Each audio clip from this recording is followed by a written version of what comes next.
Джечугай утрянка болла. Патроном битте. Хастрол. Блин, декаталлер. А у меня патроны кончились. Утрянка была доброй, хорошей. Я добыла, подманила, добыла. Так, у нас кто? Белолобый, гуменник, два селезня. И это сюрприз.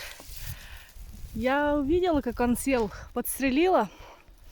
А потом смотрю, он взял, улетел. Я думаю, ну ладно его, хрень. А потом уже когда уток собираю, оказывается, лежит. Оказывается, эта утка улетела. А селезень остался. Наконец-то желанный мой трофей. Так давно хотела, сколько лет, 3 года я хотела добыть именно шилохвости здесь. Посмотреть, насколько он жирный здесь. У нас на севере Якутии, говорят, очень худой прилетает.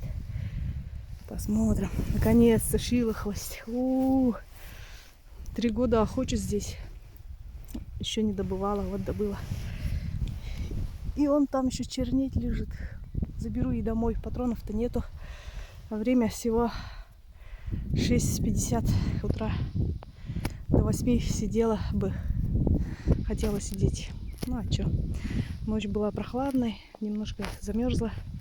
Но спала в лодке. Вот такая вот лодка скородок. Вообще, тем более против солнца не видит. Садятся хорошо. На чучелки реагирует, на манок реагирует. Вообще хорошо. Жаль, что я одна.